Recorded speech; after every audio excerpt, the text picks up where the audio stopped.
Los hongos son un grupo de microorganismos eucariotas que posee unas características biológicas que lo diferencia del reino vegetal como del animal, formando un reino propio, el fungi. Se clasifican en setas, mohos y levaduras, teniendo en cuenta la función específica que cumplen. En principio, su principal función biológica en la naturaleza es descomponer el material orgánico, tanto de origen vegetal como de origen animal. Los hongos se reproducen por esporas. Estas esporas pueden inhalarse o pueden caer sobre las personas. Como consecuencia, las infecciones por hongos suelen comenzar en los pulmones o en la piel. Es más probable que contraiga una infección micótica si tiene un sistema inmunitario debilitado. Los hongos pueden ser difíciles de matar. Existen a lo largo y ancho del mundo y en distintos hábitats, apareciendo en distintas formas y presentaciones. La idea tradicional del hongo, la seta con capuchón moteado y cuerpo blanco alargado, es apenas una de las numerosas especies de hongos conocidos. Muchos otros son incluso microscópicos. Del total de hongos en nuestro planeta, apenas 5% ha sido estudiado y clasificado. Se estima que existen alrededor de 1,5 millones de especies sin identificar todavía, ya que antiguamente se pensaba que los hongos eran un tipo de planta. Los avances en biología permitieron distinguirlos y constituir un filo biológico aparte. Todos los hongos se reproducen mediante esporas. Estas pueden originarse mediante procesos sexuales o asexuales. Se dispersan gracias a la incidencia del viento, el agua, los animales, etc.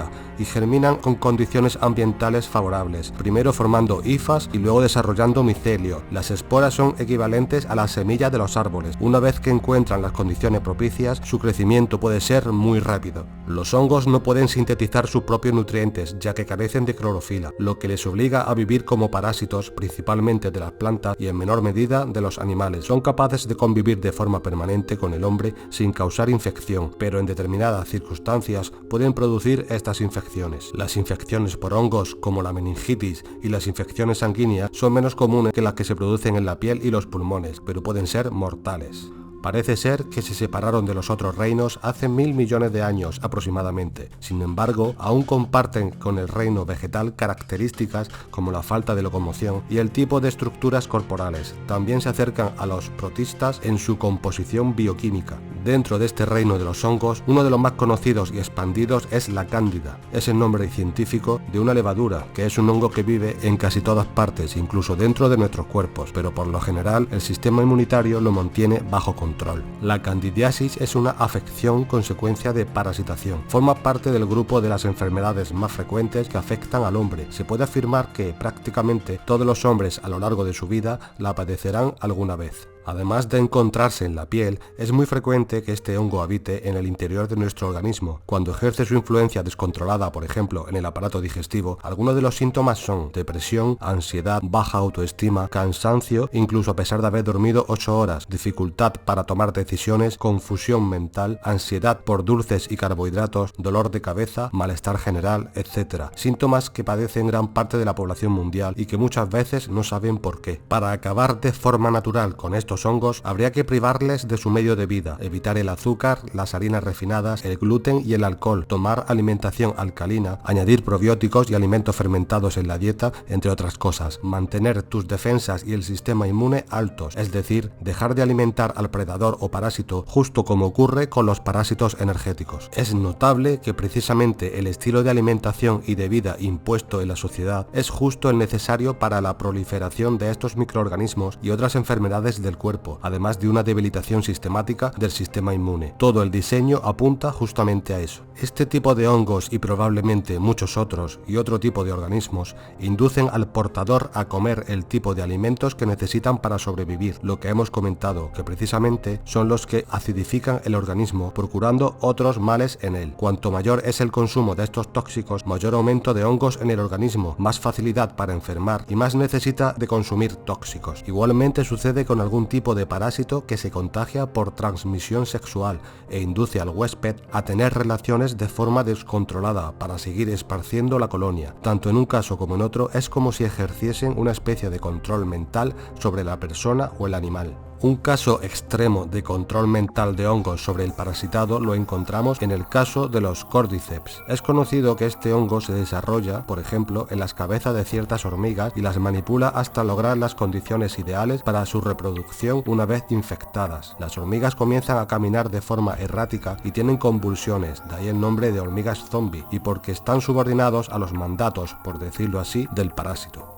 El hongo las obliga a permanecer en unas condiciones de terreno más frescas que le permiten desarrollarse mejor y continuar creciendo dentro de las hormigas. Llegado el momento, las hace morder la vena principal de una hoja. Las hormigas infectadas no se pueden separar, ni después de muertas, de la hoja que mordieron, muchas veces sobre su propio hormiguero. A los pocos días, el hongo comienza a salir por la cabeza de la hormiga y crece durante unas 3 semanas. Cuando alcanza su tamaño ideal, libera nuevas esporas con el fin de infectar a otras hormigas. Su objetivo último es la reproducción y expansión. Es poco probable que este hongo llegase, por ejemplo, a contaminar seriamente a un humano debido a su sistema inmune y complejidad del sistema nervioso, pero como hemos visto, la simple cándida ya nos obliga o induce a realizar acciones en su beneficio, y pueden haber de otro tipo que actúen de forma insospechada. Todo esto nos recuerda al comportamiento de los parásitos energéticos y astrales. ¿Será que un parasitado por una entidad realmente esté parasitado por organismos tipo hongos, o que la contaminación por hongos nos hace más proclives a ser parasitados por una entidad?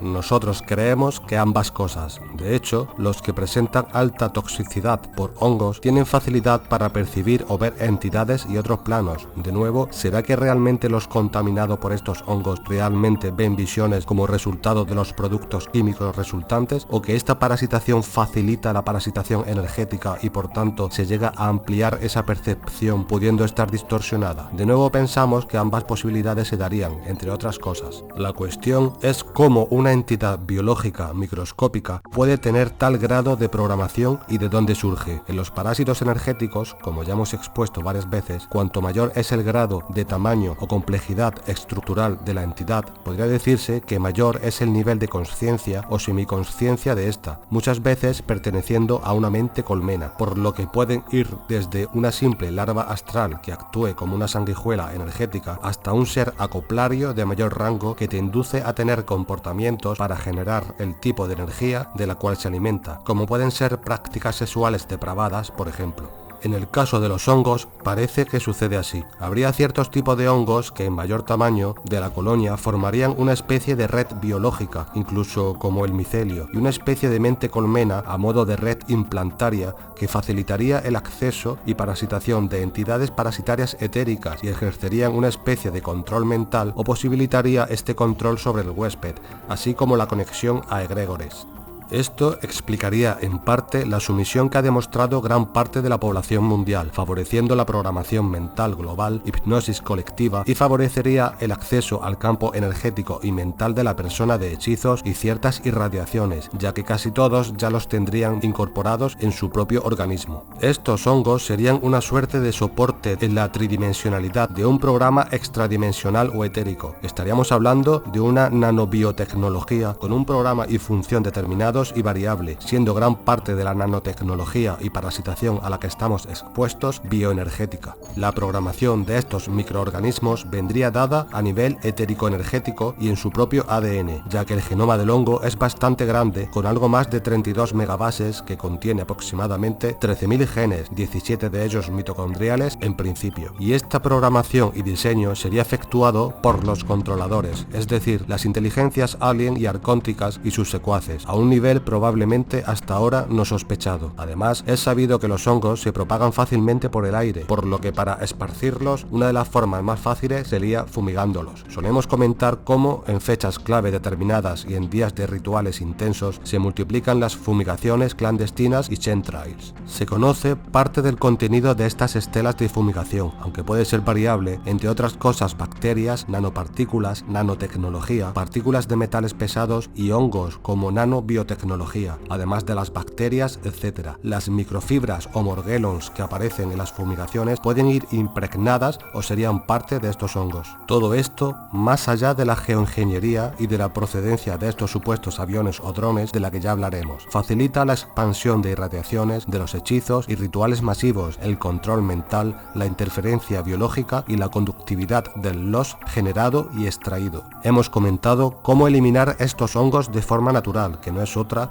que no dándoles de comer con una dieta y estilo de vida sano, fortalecer el sistema inmune, eliminación de tóxicos, higiene y protección electromagnética, complementación necesaria, el ajo es un buen superalimento, aceite de coco, formación de colágeno con el ejercicio físico e ingiriendo proteínas de calidad que son las de alto valor biológico, alimentación alcalina, una buena oxigenación, higiene mental y emocional, entorno y hábitat correctos, contacto con la naturaleza, agua de mar, etc. En casos extremos se podría recurrir a fungicidas o remedios naturales. Además, realizar los ejercicios de limpieza y protección energética, de protección y activación del ADN, limpieza y activación de fascias e intersticial, etc., propuestos en el canal. La batalla es más multinivel que nunca. El humano cada vez expande más su conciencia de forma imparable.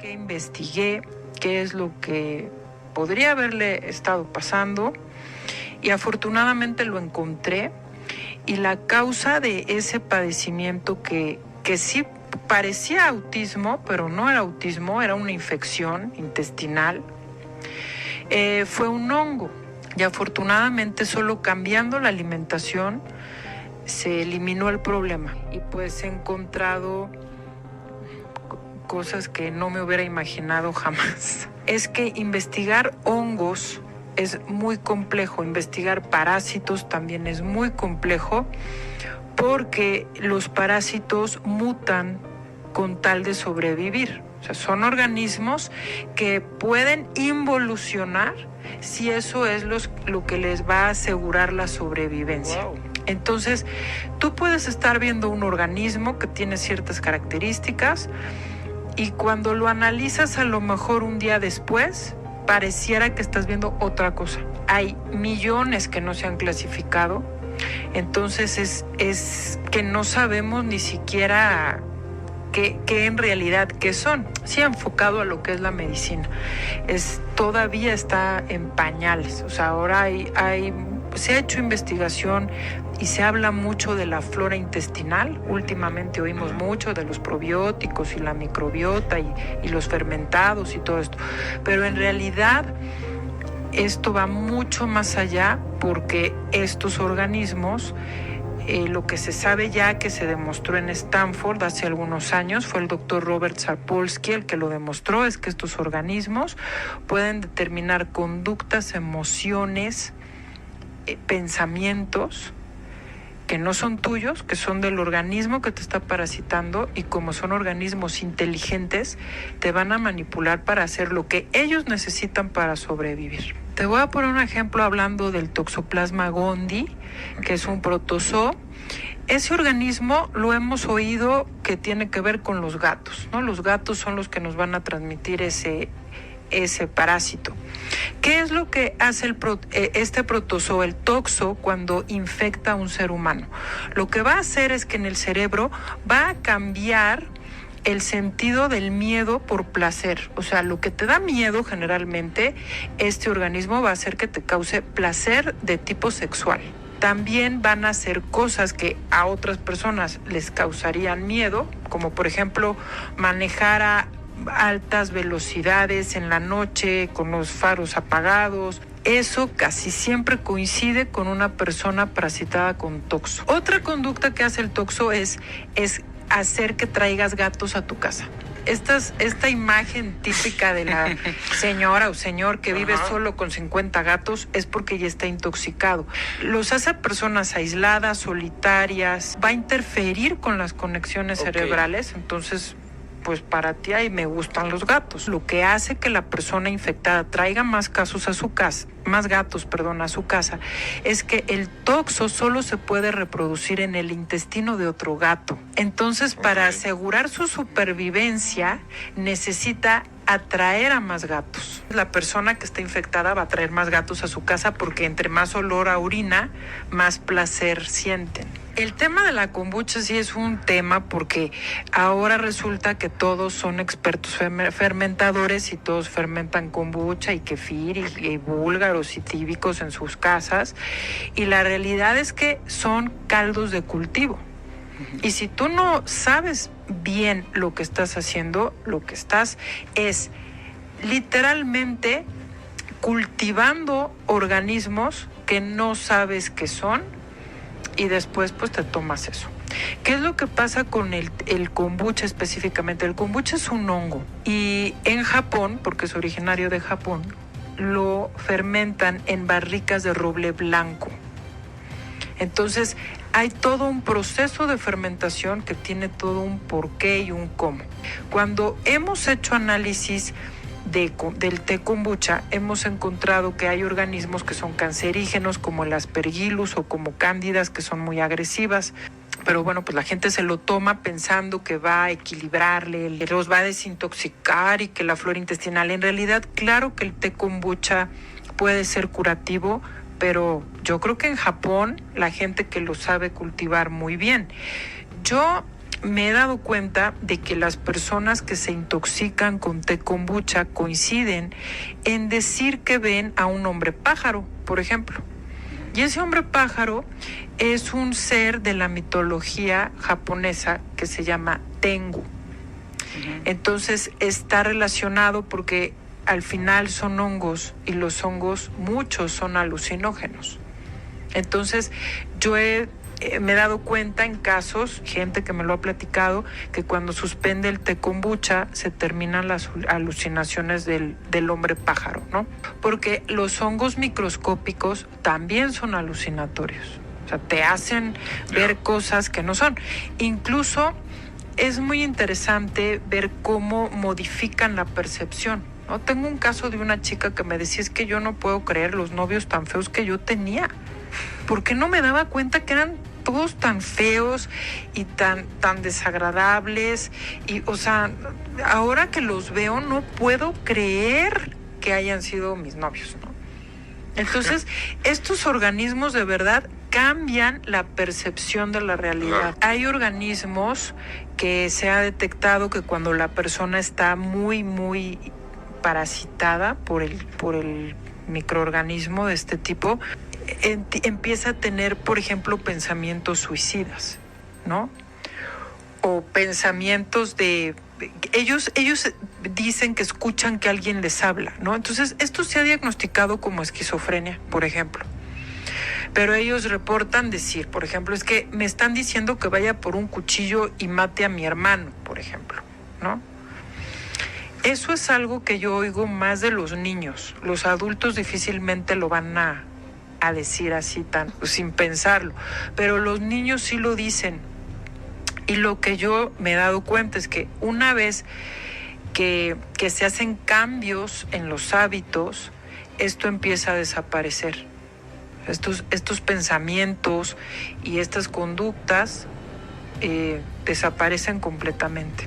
No se ven porque muchos de ellos, específicamente los hongos, se pueden confundir porque son muy similares a los glóbulos blancos, que son los linfocitos, por ejemplo, los eosinófilos, los neutrófilos. Hay muchas células que se parecen a simple vista. Obviamente ya cuando se utilizan tinciones o se utilizan técnicas de diferenciación específicas, los podemos ver. Pero esto de verdad está en pañales. Sabemos, o sea, tenemos identificados, nosotros en nuestro caso la investigación que hemos hecho nada más un solo organismo, que tenemos una idea de los patrones de conducta que genera y de las emociones que genera.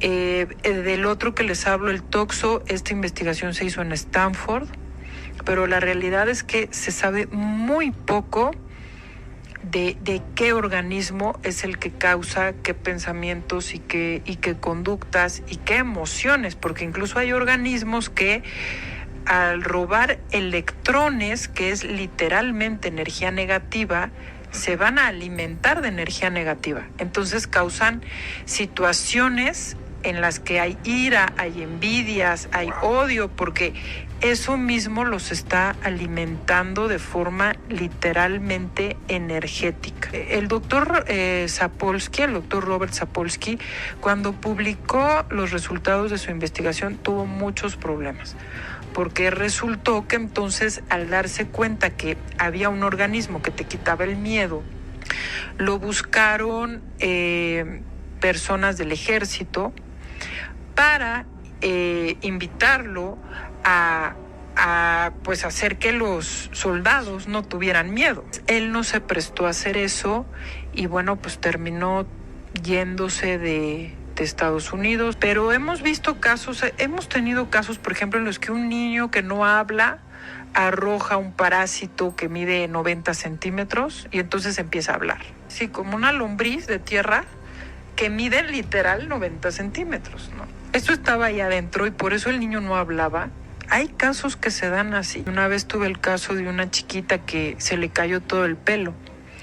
Y pues bueno, entonces empecé a investigar qué fue lo que le había pasado.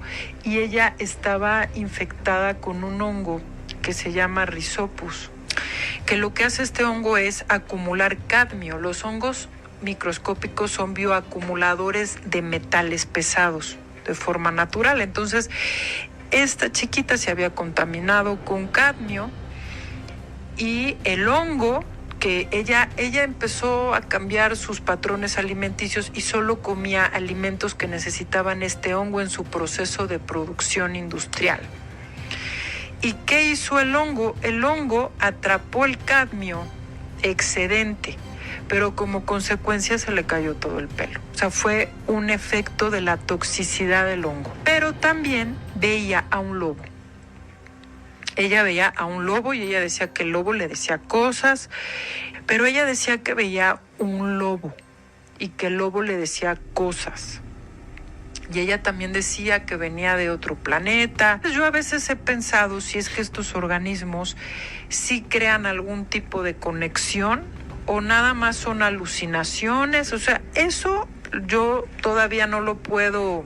Ahí hay muchas incógnitas todavía. Cuando una persona no para de comer lo mismo, es porque está alimentando un organismo que de eso se alimenta, o ese es su, vamos a decir, lo que necesitan para reproducirse y desarrollarse.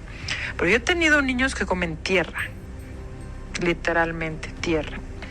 Entonces, estos organismos crean patrones alimenticios. Es como personas que solamente comen 5 o 6 cosas y lo demás no les gusta, porque el sentido del gusto lo van a limitar. Ellos empiezan a cambiar tu sentido del olfato. Son organismos que les gusta el azúcar, les gustan los cereales.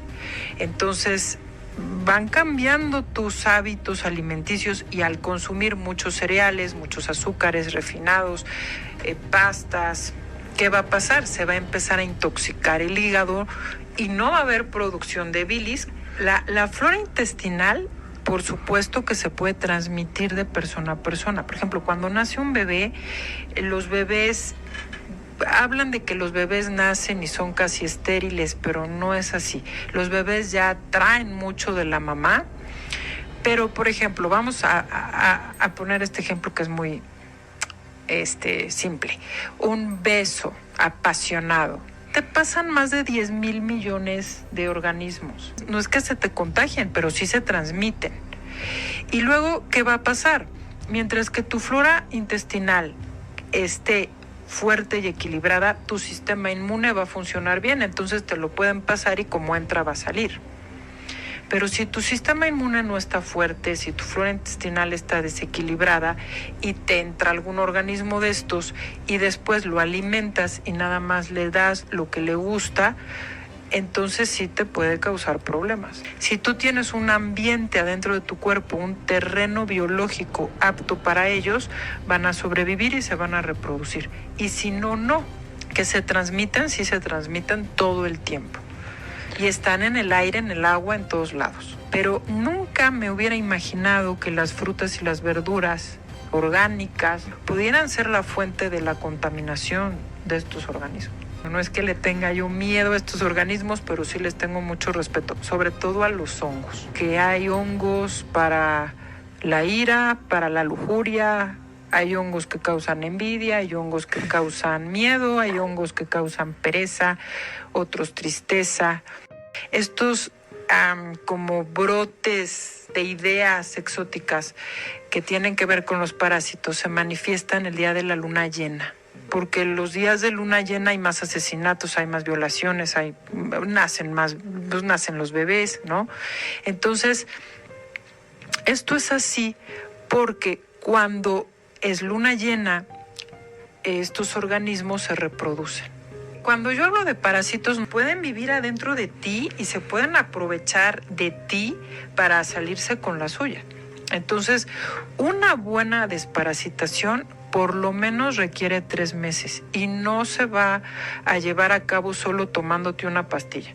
Tienes que dejar de alimentar al organismo que te está parasitando. Si no lo matas de hambre, no lo vas a controlar. Esto es como una guerra. Son seres con inteligencia. Hay un experimento que de hecho está explicado en una plática de TED, que es un hongo que le ponen una hojuela de avena en un laberinto.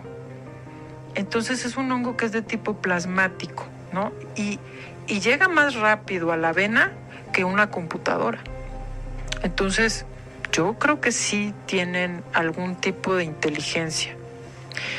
Y otro caso que también ya se ha investigado mucho es que los árboles se comunican a través de las raíces por la información que los hongos transmiten entre ellos. Entonces los hongos mandan señales de tipo neuronal para que otros árboles bajen nutrientes y ellos puedan subirlo al árbol enfermo. Ahí, si no es la inteligencia del organismo, sí hay una inteligencia que a lo mejor no podemos entender, que sí se manifiesta en estos organismos. Hay algunos hongos que no cumplen la ley del espejo, o sea, el que no se reflejan como cualquiera de nosotros nos reflejaríamos en un espejo. Bueno, pues hay hongos que no se reflejan. Esos hongos lo que van a hacer es interferir con la empatía. No vas a comprender a la otra persona porque estos organismos no te dejan. Y también creo que mucho del mundo en el que vivimos tiene que ver con esta forma de ser en la que voy yo primero y yo después. Entonces lo que se evita son azúcares, alimentos procesados, chatarra, y ya si detectamos algún alimento al que eres adicto, porque a eso hay que poner atención. Lo que más te gusta es lo que más te hace daño. Que esto va más allá de no comer esto, sí comer esto. Me he dado cuenta de que literal esto, si ya te pones a analizarlo más profundamente, es como una guerra entre el bien y el mal. Porque adentro de ti hay bichos que algunos pues son buenos y algunos son malos, ¿no? Y me refiero, cuando hablo yo de un bicho malo, es al que no está a favor de la vida del hospedador. O sea, el que te va a enfermar a la muerte. Ya sea porque estás haciendo cosas que son peligrosas, o ya sea porque te alimentas pésimo, o ya sea porque tienes emociones muy negativas que a lo mejor te están aislando de las personas que te quieren. O sea, hay muchos factores, pero al final lo que yo veo es que estos organismos no te dejan ser feliz, no te dejan vivir en paz y no te dejan estar sano. Estos organismos son epigenéticos. ¿Eso qué quiere decir? Que van a modificar tu cadena genética. A lo mejor a ti no te iba a dar cáncer, pero estás lleno de organismos que son cancerígenos, te da cáncer. La verdad es que ninguno de nosotros, o sea, yo no te voy a decir que yo no tengo parásitos. No, todos tenemos, también tengo y todos tenemos. Pero mi recomendación es limitarse. No nada más comer lo que te gusta, no limitar tu alimentación a ciertas cosas, porque es muy común que las personas desayunan todos los días lo mismo, comen más o menos lo mismo, cenan lo mismo, ¿no? Entonces eso es lo que va creando estos desequilibrios.